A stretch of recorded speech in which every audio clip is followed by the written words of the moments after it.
let's talk about it.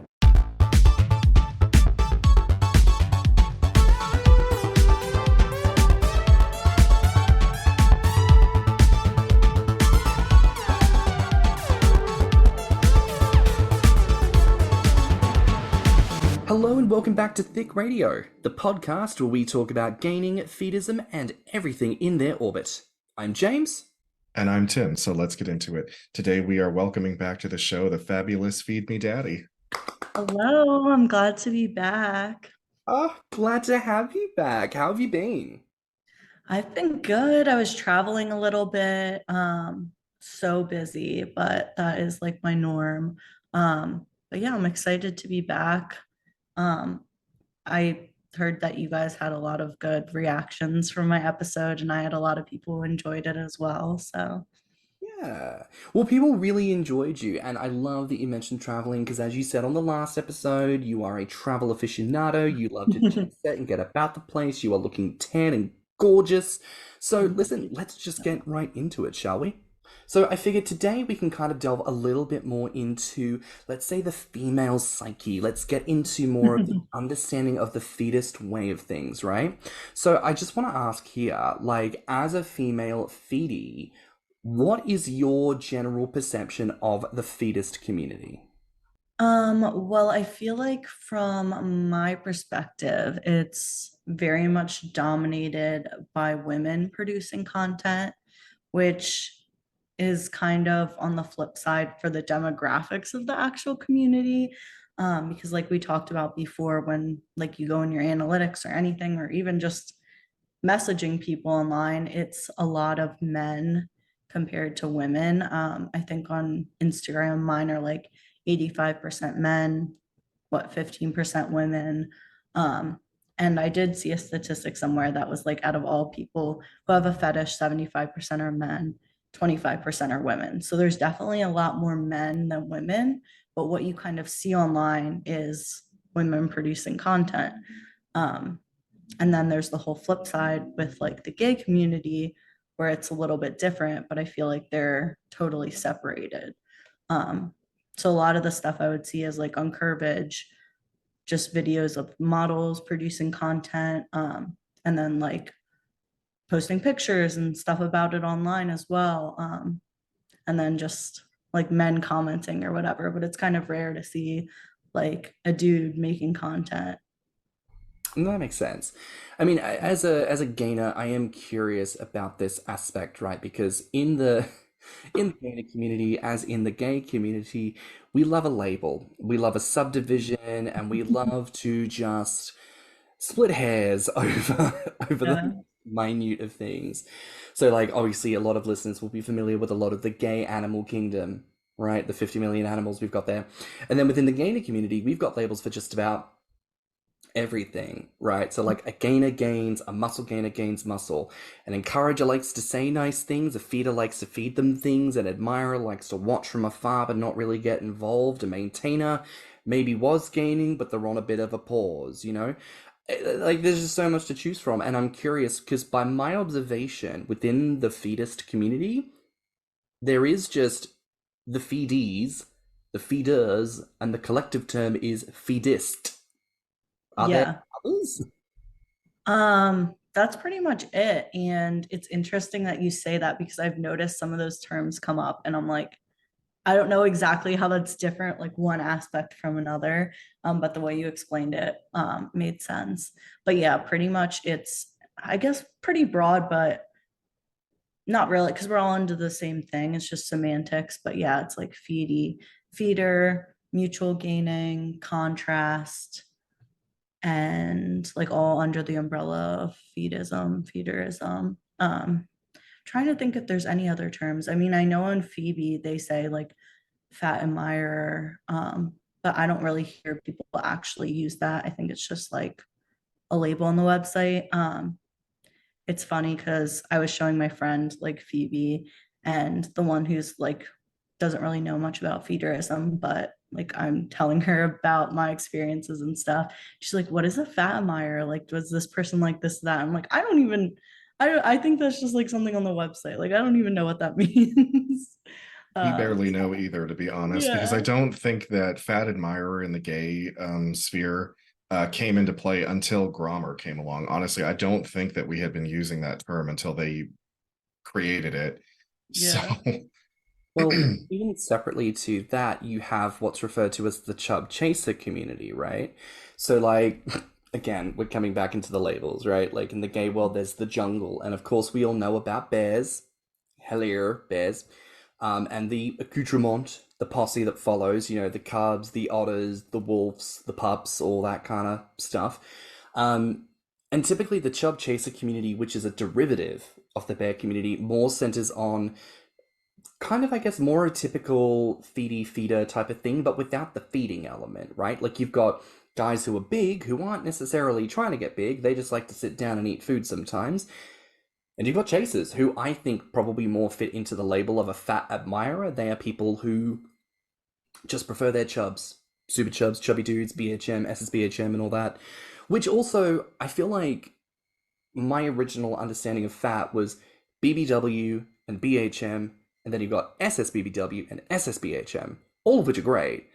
But I couldn't tell you the last time I saw someone like identify with that label. I use it in hashtags just because it's there to use, but like I feel like men don't really identify with big heavy men or supersized big heavy men. You know what I mean? Yeah. oh, the Um, H stands for heavy. I always thought it stood for handsome. Oh, is it handsome? I thought it was big heavy. I thought it was handsome. I thought BHM was big handsome man. Well, I suppose big beautiful woman, big handsome man. Yeah, there you go. Yeah, that's what I thought. I could be wrong about that, but that's how I always understood it to be. There's the evidence that we clearly fucking don't know with terms because we don't know what they stand for. I just know that the BHM is for the boyses and the yes. BBWs is for the ladies. Yeah. I was just gonna say, I feel like people do identify with like BBW, SSBBW, but maybe that's also because that's something that's like talked a lot about just in normal life, like on songs or anything. So you'll definitely see people that have names like BBW, whatever, like have it in their name. Or I even had it, I don't know if it's still in my bio, but it was in my bio for a little bit. So I definitely see people identify with that. And then what do you call it? The BHM? Yeah, Yeah. BHM. Okay. Yeah, I've seen that when I've seen like straight couples and the girl is like strictly a feeder and the guy's like a feedie, which is like uber rare, but that's when I kind of like see that, but definitely not as much as with women. It's interesting you mentioned that because I feel like we've connected with people. I know that I've certainly spoken to some guys because there are some straight men in the gainer community specifically. Yeah. And I think a lot of that comes down to kind of like what you say, like it's a bit rare for there to be the feeder woman and the feedy man. And so I think Yeah. they come to the gainer community looking for some camaraderie, right? Which, to be fair, you'll find it in spade loads. We love a thick man. We don't presume that you're straight, obviously, if you're going to be in and amongst Yeah. it. I will very much slide into the DMs being like, oh my God, she's so hot. And then you find out that they're straight and I'm a bit like, it's a bit of a pearl clutcher sometimes. Um, but it makes sense. People maybe go where they will feel that kind of acceptance in the community. Because I had wondered for a time, right, like that there's a clear like two-party system. You've got gay gainers on Yeah. one side, and then everyone else on the other. And I was sort of like, if it's a queer thing, do lesbians have their own space? What does the lesbian look like in a gainer space? Do they have their own thing? But I believe that they're a part of the fetus community. So it kind of more seems like the division between the two, while we think of it in terms of gay and straight, it's almost like the real division comes down to divisions of like masculine driven energy and like a feminine driven energy. Do you reckon that's about right? Yeah, that makes a lot of sense actually. And what you were saying about when it's like a guy who's a feedie going to like the gay community. Um, I like personally know people who do that. And it like makes them question like, am I bisexual? Why do like kind of exploring more of that. And I had like a similar experience too of when I grew up, like all I watched is like women making videos about like stuffing or gaining or whatever. Um, so it's kind of interesting how that plays in. But yeah, I feel like that definitely makes sense because there are like a lot of lesbians or just like bisexual women. A lot, like 95% of the content is going to be girls, girl on girl, girls together. Um, it's rare like girls and guys in a video. Because I did produce some of that content before with a past partner, and I've had people like message me like, this isn't something you see all the time. Like, I'm so glad that like you made content that's like about this topic or with another guy, because it's not something that like a lot of people are doing. So yeah, I definitely see that. Yeah. It's just so interesting, and I find this every time we talk, right? And when we've spoken to Chromie in the past, who's a female Feedie, and Timmy Snuggles, who's a straight male in the gainer community. You know, it's interesting listening to these dynamics because it differs just so much with how we, as typically gay men, like to do things. Like, and I think with a gay community, I know Tim, you've kind of touched on this. Like, there is such a history of expectation of like cock out, ass out, just get it in, get it out, get Oh it. yeah. Well, because I mean, times have changed, but like I'm from the like both James and I are millennials, but I'm on the older side of it. So like for elder millennials, and I hate saying elder millennials, but that's what we are. Sex was just part of the norm. We went out to the gay community and we fucked because we didn't get a chance to in high school. We didn't get to date the people we wanted to date in high school. Some millennial gay men were lucky enough to like suck off the football team, but I wasn't one of them. So like we just because like you grow up in this atmosphere of you can't have who you want, you can't do what you want. So you're just waiting and waiting and waiting, and you have like years of sexual tension built up from when puberty turns on to when you're actually given the opportunity to do it. So a lot of us did go out there and kick up our heels and fuck with abandon, but Whole times have phase. changed. Yeah. Yeah, we all had a hoe phase, but it Yeah. was because we were raised in atmospheres of repression. Things are a little bit different now. It's not perfect, but Mm. people have definitely evolved in their thinking, especially a lot of parents who are like my age, millennial parents who have Gen Z kids. They remember what it was like to grow up with oppression and bullying and all the other shit that they had to go through, and no one was there to help them. So kids today are more open-minded. Society is slowly becoming more open-minded. Kids today can now potentially take the prom date that they want to go to prom with, or they can go to school wearing a full face of makeup and bright blue hair and no one's beating them up for it. So my generation had to just make do with what we had. It's always good to be reminded of because I think queerness and the queer community is sort of the blueprint, right, of like countercultural when it comes to sex, right? Obviously, we think of kink, but kink, a lot of it comes from queerness because it's a derivative of. It's essentially the ultimate idea of otherness. You are other than the standard, which is the cisgendered heterosexual hegemony of there is only one way to live life, and you either do that or you are broken, and that's the narrative that gets portrayed. And things are changing, and that's wonderful to see. But reflecting on the feedist community, I wonder because that cis het hegemony is the dominant way of the world, and in the feedist community, as you say, it is dominated by women. It is run by women. I think Yeah. of the Barbie movie. Like it's just a different way of the world. I mean, do you? How do I want to say this? What was that like to observe when you first saw it? And for you and how you're able to interpret it, how do you feel like being a part of that female led community has changed how you operate in the world? I feel like it's definitely empowering. Going back on what we were saying before, just to close that up, even I'm wondering like the division of femininity, masculinity, if it's more so to do with like in the world and stuff, like in songs, they'll talk about like, oh, I like big girls, blah, blah, blah, like I like big butts, whatever. So it's like it's almost more socially acceptable, at least like in the straight community, to be like, oh, like I'm with a thick girl, like she has a big butt, like whatever. But like there's not really that on the flip side of like, oh, I'm attracted to like bigger guys, at least like in media and stuff. There's not like songs about it or whatever. So I don't know, maybe that's why it's easier for like girls to produce content and to like put themselves out there like that, because the opposite is kind of, I don't know. I mean, Yeah, go ahead. I was just gonna say, I mean, that's probably why that song caught on so much, that it's cuffing season. I don't know the name of the artist, but Oh, like that SZA. song became like huge to, huh? Who was SZA. it?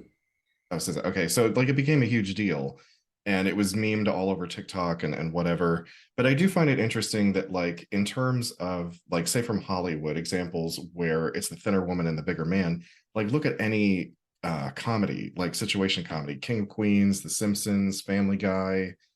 It's always this kind of stupid Mhm. roly-poly guy with this really smart hot chick. And it's like, why was this the dynamic for so long? Because you never saw it the other way around. It was never the bigger woman with the smaller guy on TV or in movies. Well, I wonder if that kind of goes back to Laurel and Hardy a bit. You know, the original fat boy, thin stick. You know, the fat one is sort of seen as the light-hearted comedy, the bumbling oaf, and the thin one is meant to be the more pensive, introverted, the straight man, ironically. And I think people would have accepted that because you can accept a man being fat and useless. The irony of men telling on themselves that they're like, I'm prepared for a man to be a moron so long as he's fat, but I would never be prepared for a woman to be fat because we can't accept anything less than perfection from women because we wouldn't be a society if we didn't try to put the most ridiculous of standards on women. Ugh. Do you remember when Mike and Molly came out? Yeah, that was like such a thing because it was a fat man and a fat woman, and people were like, "What do we even do with this? Yeah, What are they they going to do were with they each were other?" like, oh, this is so disgusting. This idea of two fat people who are romantically, with each other. Like, I was like, but this is what 90% of America looks like. Like, Yeah. this is the truth. Like, none of those other sitcoms were truthful in the way that people actually look.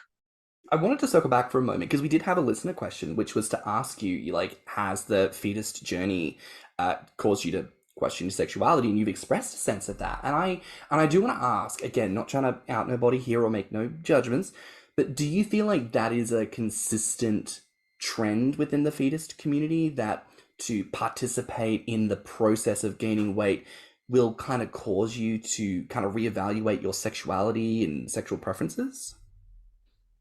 I think it's really complicated and I don't have all the answers either, but definitely, I mean, it's like anybody, like people who look at like lesbian porn, like girls, and then you're like, I'm really turned on by this. Like, what does that mean for me? Like thoughts about that. And like when you're watching, like your porn is like stuffing and like weight gain stuff, and you're watching other girls do that, and you're getting turned on and getting off to it. And it's like, what does this mean?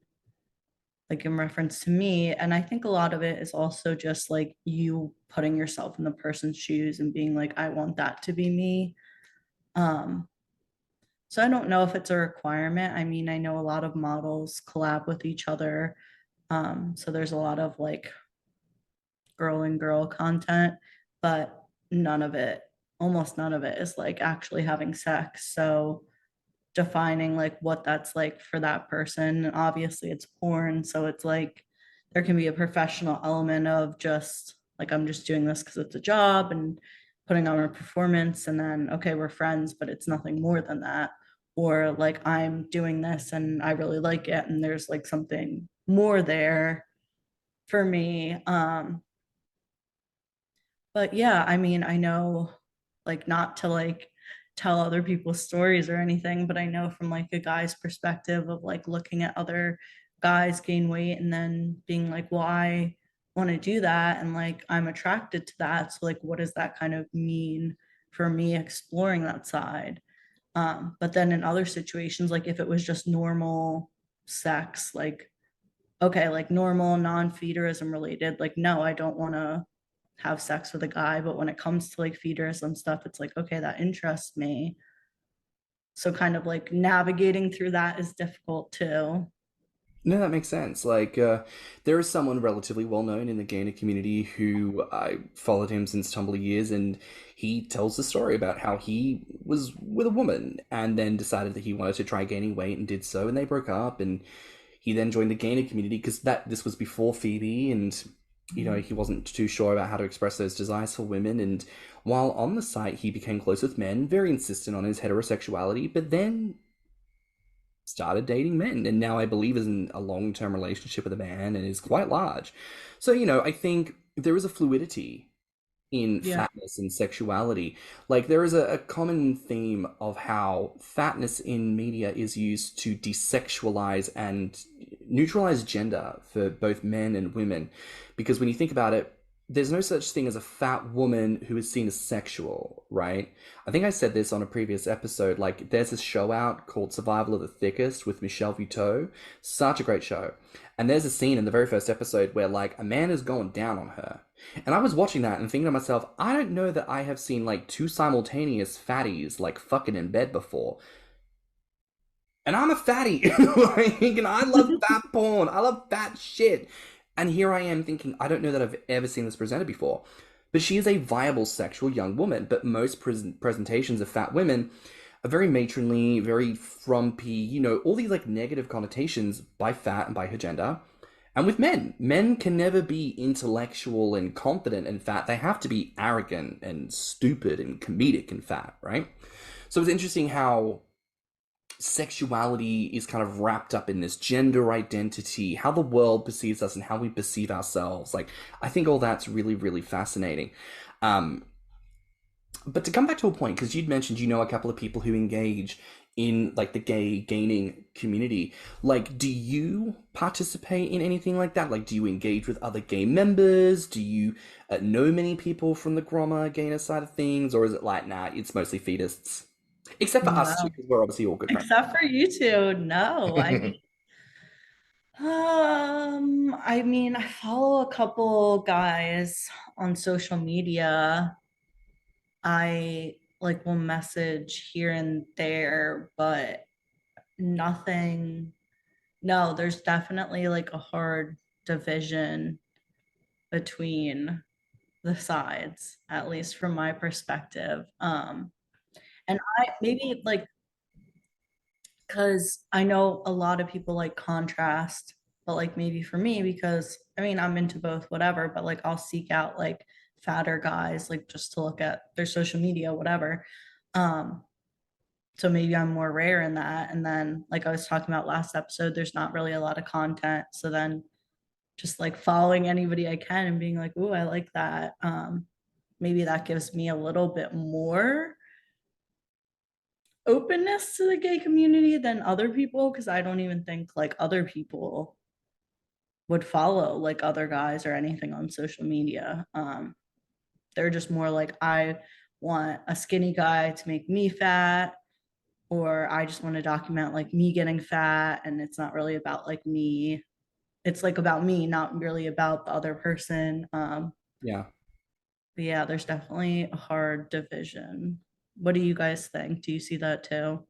Yeah, but I think that division is going to lessen as time goes on, because when I think about young queer people today, there's a lot more gender fluidity. There's a lot more, when I was 18 years old in the gay world, there was gay, straight, bisexual, lesbian, and transgender. We didn't have all the other letters that got added to the anagram. Anagram. Is that what it is? Yeah, anagram. Sorry. Acronym. Like, I was like, that's not the right word. An anagram is it's all the letters. Yeah, I get it now. I'm like, why am I saying anagram? That's not what I mean. But so now we have people who are pansexual, demisexual, asexual. Like, there's so many, and I know that they were always there, but now we're so much more aware of them. So I think the division will start to lessen, because I don't think young queer people today have like this intense fear of the other side. Like gay men that were 18 when I was 18, they're like, oh no, women, oh no, I don't want to go to a lesbian bar. There's gonna be a bunch of women there and I won't get drinks for free, and then I can't get a blowjob in the bathroom. Like, why would I go to a lesbian bar? But nowadays they'd be like, yeah, sure, who cares? Doesn't fucking matter. Like, You know, one of my favorite nights out in London is a party called Beef Mints. And I remember the first time I went, there were women there. And there was a part of me that was really confused. I was like a regular nightclub, you just sort of rock up. But this you got to like pay money for. And like, you pay money to go here and like not have men that you can go with. And women are like, yeah, because I like thick men and I like looking at them because they all take their shirts off. And also they're gay and they're not trying to like harass me physically. And I'm like, oh yeah, like that's a very valid approach to life. Like for a night out, sometimes you just want to go have a good time. Like, and I love blended spaces because ultimately everyone's there for a good time. And I don't know, I feel like, and this is maybe a bit of a call out to gay listeners, like, challenge yourself to think, like, if there is anything holding you back from making friends with people, is it the potential of you not having sex with them? In which case, why is the potential of having sex a requirement for friendship? Because a friendship doesn't require that. I don't know. I think food for thought. And we like food, so have it. Feast and think on these things. But you're absolutely right. Massive division, and I want to see it lessen because as we get the experience to talk to women like yourself and straight male gainers as well, like you just realize that there are so many more people out here who are doing this, and we're all allies for each other in that journey where we can, even if we're not like playing with our bodies with each other, it's still like we can go out and get lunch and eat big Yeah. and not feel self-conscious about it, or like Yeah. maybe you're a female feedie who wants to make content with men, but you're feeling a bit skeeved out by men around you that you don't feel like you can trust. Gay gainers, great. Happy middle Yeah. ground. We can all role play and fulfill the fantasy for one another, and it doesn't have to be a big deal. So, I don't know. Conversation points there. People talk. Consider the potential of making some new friends. I think that would be wonderful for everyone, personally. Yeah. you know, as much as I hate bringing up his name, and he's the only one that I will usually call out on this podcast, is Nikocado. He has been doing some collaborations with a Hungry female Factor. feedie.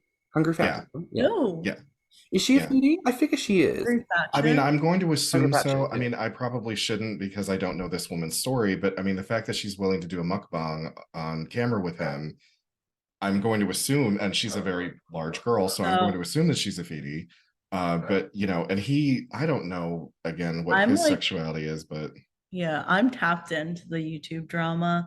I don't follow Nikocado Avocado Oh my so god, yeah. closely, but like I love the YouTube drama. So the hungry fat chick, her story was apparently she used to make content. I've never seen her or whatever, so I don't really know. This was apparently like a long time ago. But then she was like, I am like not really feeling like doing that anymore. Like I don't really want to make porn, like feederism content, but like I still just want to like make mukbangs or whatever on YouTube. So she started doing that, and now she's like trying to lose weight or whatever. But Nikocado Avocado, I'm not really sure what he's doing. I feel like no, definitely nobody knows, honey. Nobody knows. like a Feabie. He apparently joined Grommr and made a whole page where he's like, "This is me. I've been officially verified." And everyone who read that is like, "Girl, nobody's officially verifying jack shit around here. Fuck off." Like, whatever. But listen, if either of you happen to be listening, God bless you on your journeys. Keep doing what you're doing. Yeah, I don't know what else to say. Yeah. Make sure you put some disinfectant on them floors because I see how much food like Nikocado, like he'll like use that broom, smack it around, food's on the floor, he gets on the floor, he eats food, and I'm like, baby, use the good bleach. Like really get the stank out of Yeah. the carpet, please. Ugh. But then we talk about like this is the representation that feederism has in That mainstream media, is that Nikocado point. Avocado and stuff. But That's why like a lot of people in the gainer community have really disavowed him because they're like, this is not good representation for us. This is not something that we should support. This is no. also why not why we started the podcast, but part of why we started promoting this on like the potential of being discovered on like civilian platforms. Because it's like, listen, if anyone out here wants to like officially report on gaining and feedism, Christ help us all if they go to Nikocado Avocado for this shit. We're here, we've got a podcast, we have opinions, You talk should to have us. him on Oh for my you god. guys. I don't think that he would. I don't think he would lower himself to come If he on. can't make money off of it, he's not doing it. Yeah. Wow. I'm just gonna sip my drink right there. Now, I want to pivot a little bit here and ask a little bit about dating. And I know we touched on this a little bit last time. You've expressed some of those experiences in the past. But I want to ask a little bit as a contrast, you know, like we mentioned, coming into the community, it's a little bit of a difference, right? Being in a space that is female dominated and the way that it causes you to change how you look at the world. I want to pivot to that with dating. Like, does dating within the community feel quintessentially different compared to dating outside of the community? Oh, it's so hard because I was thinking before about how it's hard to compare the two when like you're not actively doing both and being like, is this just shittier because of like the feederism community or is just dating shitty? Um but I guess if anything, it's like more limited pool where if I go on Tinder right now, I could match with like 50 people in an hour. But like on Feabie, you only have a select people who are near you, or even if you want to expand your search, it's like, okay, so I can travel to another state to meet 5 people, but like you don't have as many options, which makes it difficult. Because at least if you had more options, like if I had 50 people, I'm like, okay, this person's like annoying me, I'm not going to respond to them. But like with a more limited pool, you're like, okay, fine, like I'll give them another chance or whatever. um so yeah, I feel like that, and I feel like it gets discouraging for a lot of people, and that's when they turn to just like going back to normal dating, and then that's where all like the problems arise. um like I talked about last time, of like not dating within your kink, and then like people don't want to be open to their partner, and then just problems in that department. So I feel like that's the biggest difference, because I mean people are going to be assholes normal dating, feederism, kinky dating.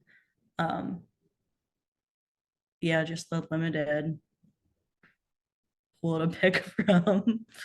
I haven't done this yet, but I know a couple of men who are gainers who have been honest about it on their Grindr profiles, where they just lay it all out. They're like, if you date me, I'm going to get fat. That is the whole point. Yeah. That is what I want. Don't even bother if this is not something in your wheelhouse.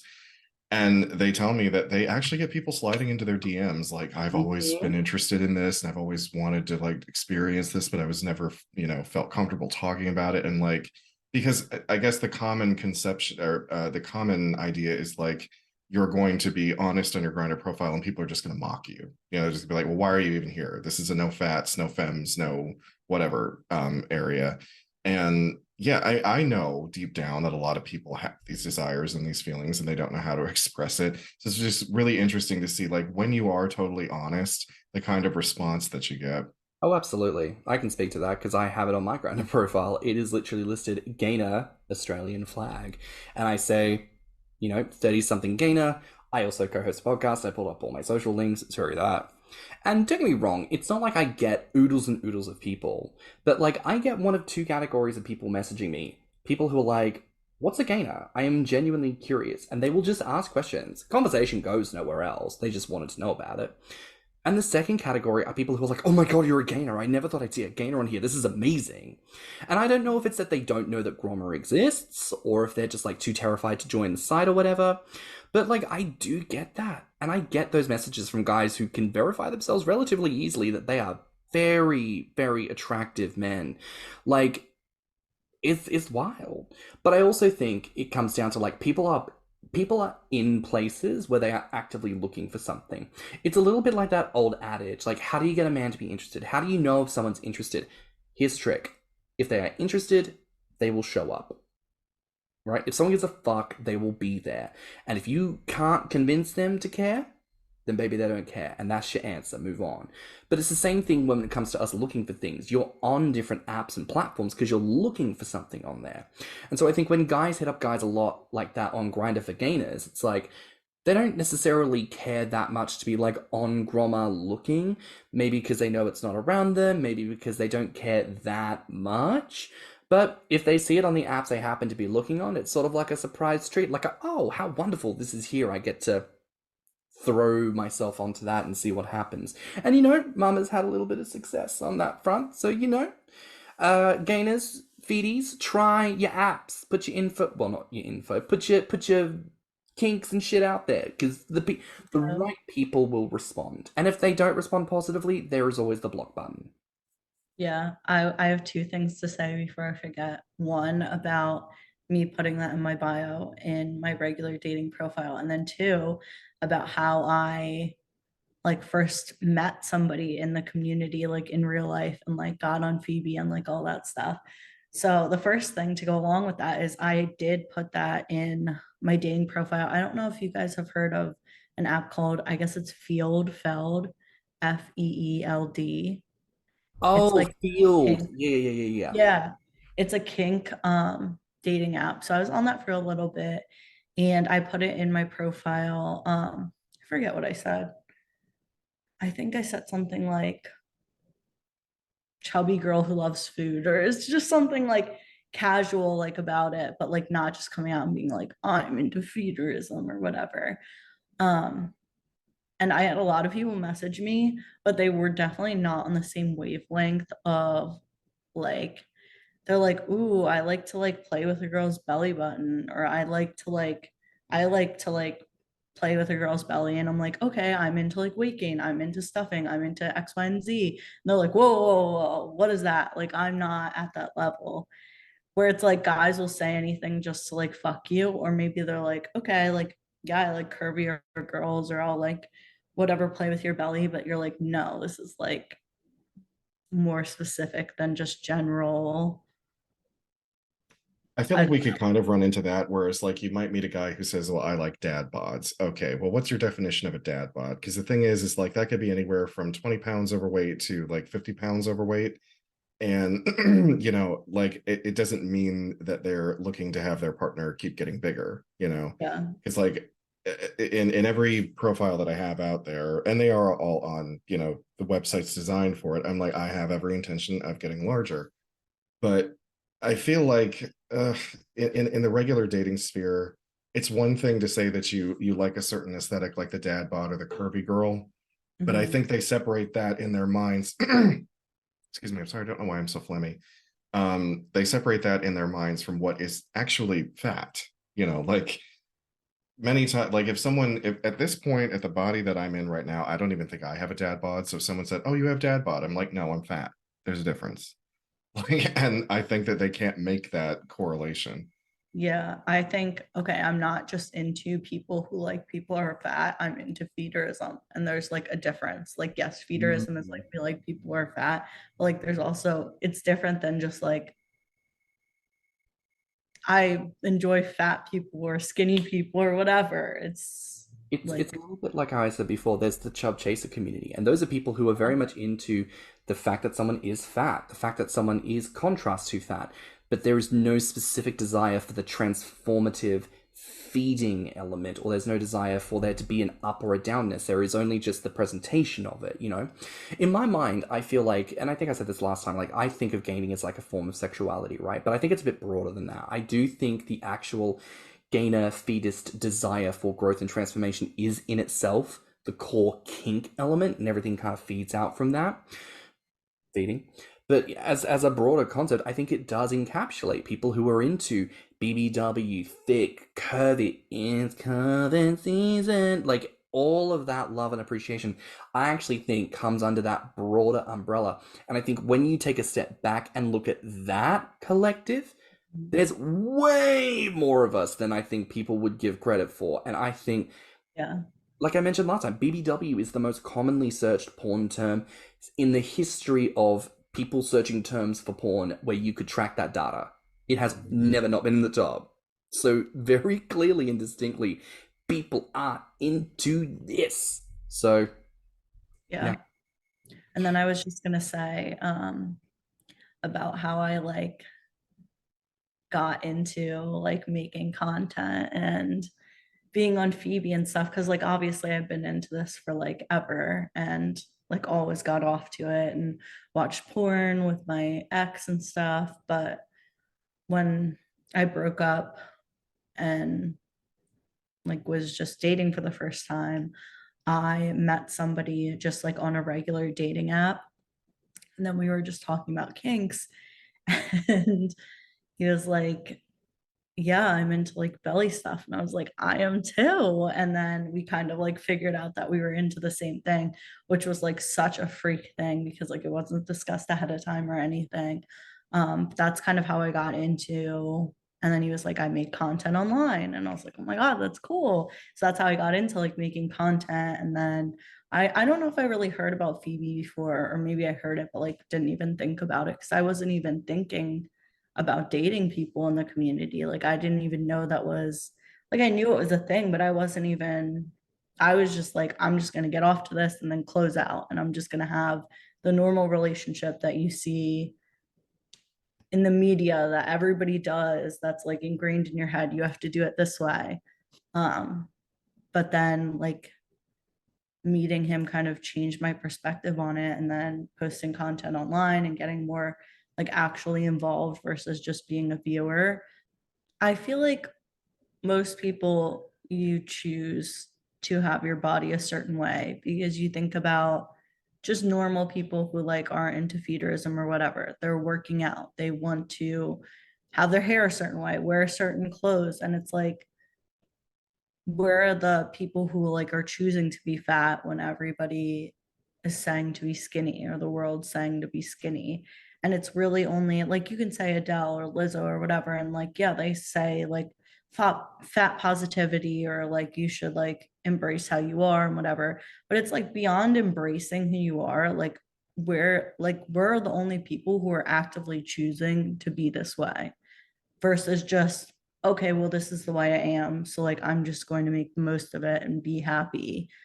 Like we're like actually choosing, like, no, like I want to be this way, in the way that like skinnier people or whatever, like I want to go to the gym, I want to like look a certain way, I want to build muscle in this way, have this aesthetic. It's like, okay, well, on the flip side of like, I'm not just like, well, I'm fat because that's just how I am. Like, that's my body. It's like, okay, I'm fat because like I want to look this way and I like how I look. 100%. To bring the point, all of that good stuff, to bring it around to the topic today, kind of looking at female power, right? Female empowerment, all of that, all of that, and then adding in this feminine element on top. Like, do you feel that being a part of the fetus community has helped give you a greater sense of owning your power and owning your presence through growth and through fetism? Yeah, 1,000%. Because even when I was skinny and like I look back on pictures, because I used to like work out and whatever, and I was like skinnier. Um, like I look back on pictures and like I don't think I look as good as I look now. And at the time I like never felt confident in my body. And maybe it's just like pressure of the world or whatever. But like I just genuinely like didn't like as my body as much as I like it now. So like I definitely feel a lot more confident and like actually like how I look, even if something like doesn't fit how I want it to fit. Like I put on a dress or something and I'm like, okay, this is like not like hugging the things I want it to hug. I can still be like, okay, well, I'm hot, like whatever. Whereas before I would be skinny and like normal and I'd be like, okay, I don't like how I look. And maybe it's just because back then, like I like genuinely, I don't know, like maybe I was just meant to be fat. Like that's what I wanted and like subconsciously, but like I didn't process that yet. And that's like why I like looked in the mirror and I was always like, okay, this doesn't line up with like what I want subconsciously. But like I didn't know that I wanted that. I just thought I want to be how everybody else is. Like everybody else looks a certain way. I want to be that way. And then breaking out of that and actually like doing what turns me on and stuff. And then I'm like, okay, I like this a lot more. And obviously it helps having people online who are like you're amazing, blah, blah, blah, you look so hot. But it's not even, I know people who like get off to, like, they have like a praise kink. They get off to like people being like, oh, you're so hot, you're so whatever.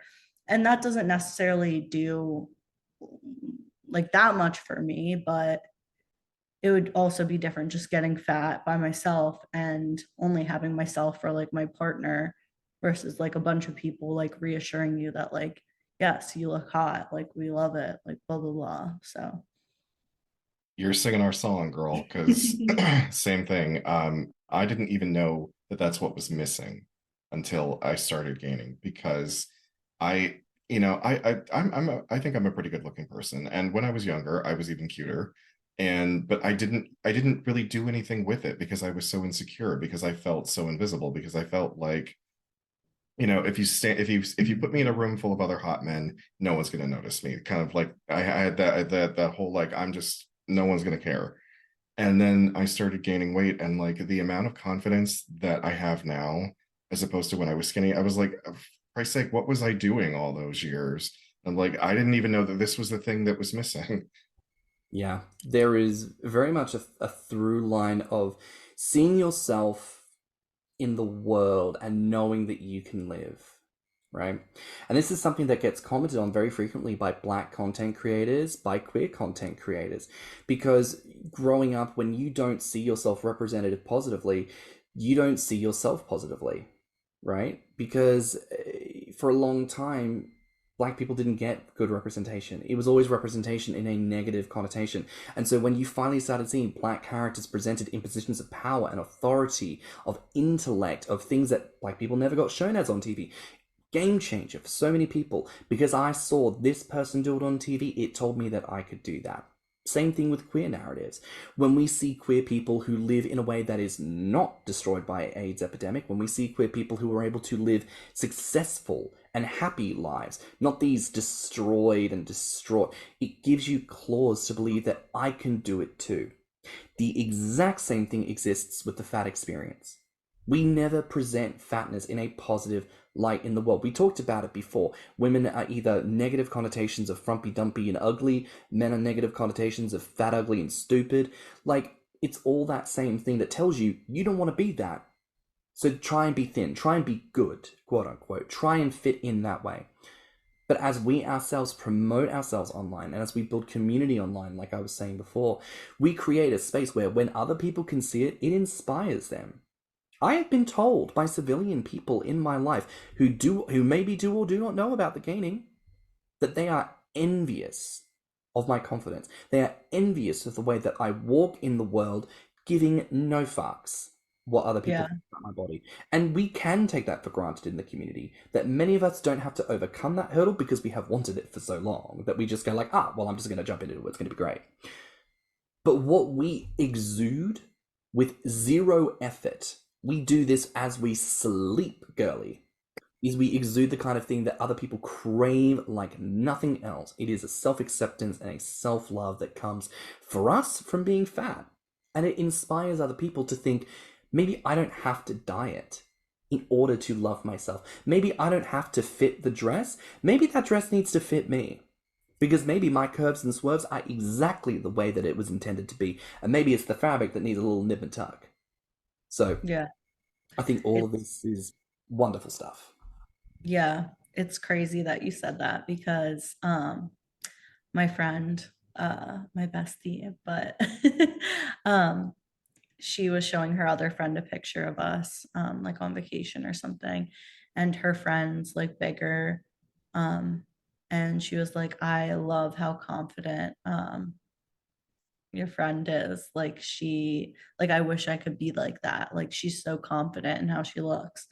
um and I just, like, she's like, well, obviously she doesn't know like what you're into and like blah blah blah. um but it's like so true. It's like it's all about confidence. And I was talking about this too to someone, that it's really like about confidence. And I've seen this on TikTok too, to reference all things, but you could have two people that are equally as hot.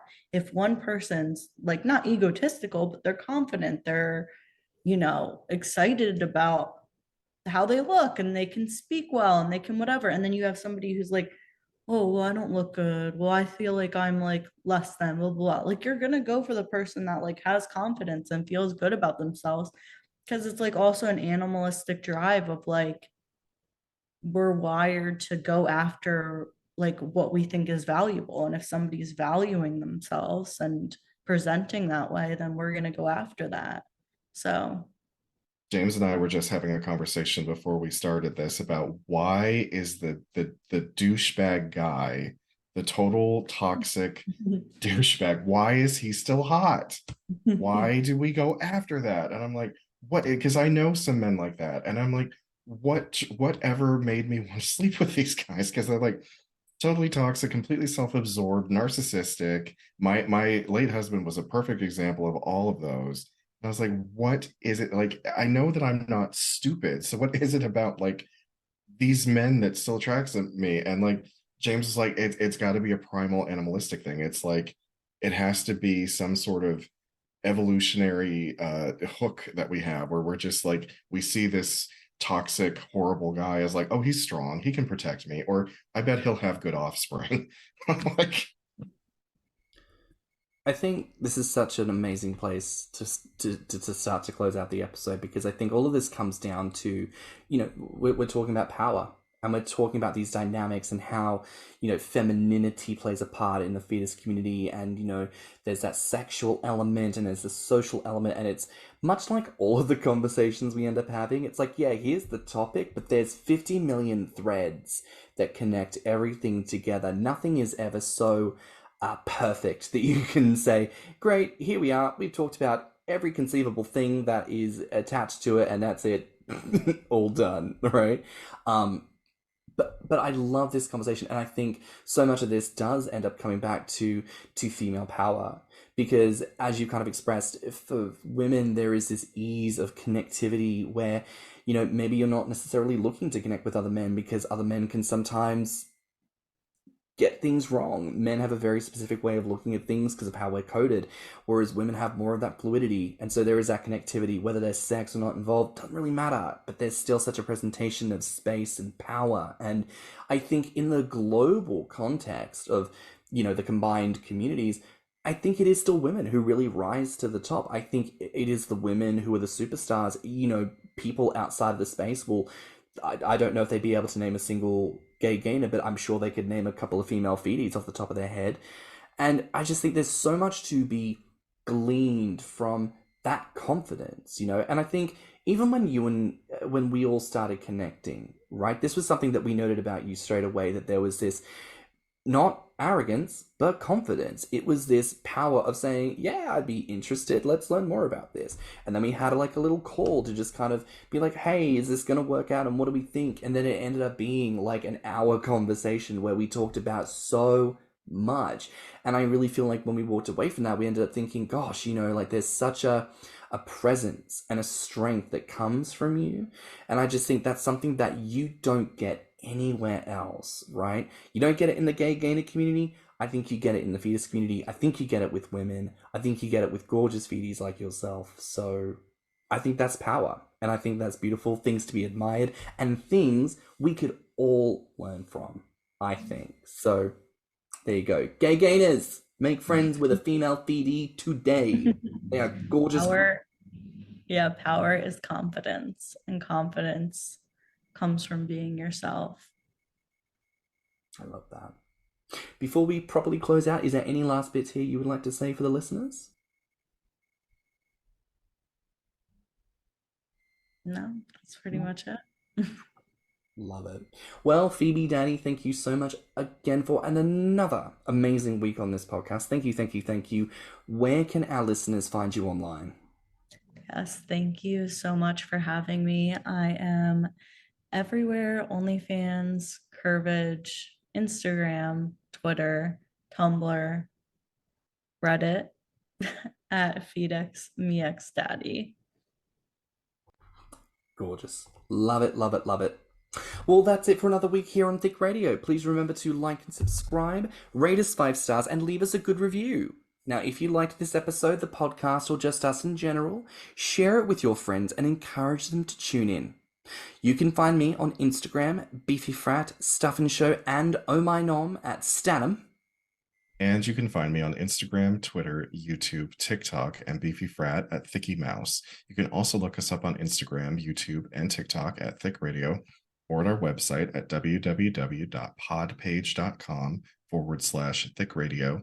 If you want to submit a voice note or become a supporter of the show, you can find the links in the show notes. And if you have any questions or ideas for episodes, you can reach us at thiccradio@gmail.com.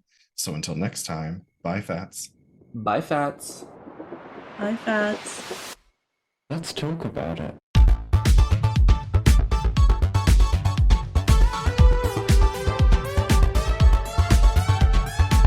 Thicc Radio is a Patreon and Enter app podcast produced by Sam and Thicc Mouse. Mixed and mastered by stannnum. Our artwork is provided by Lopitsu. Our theme song is provided by Spotify.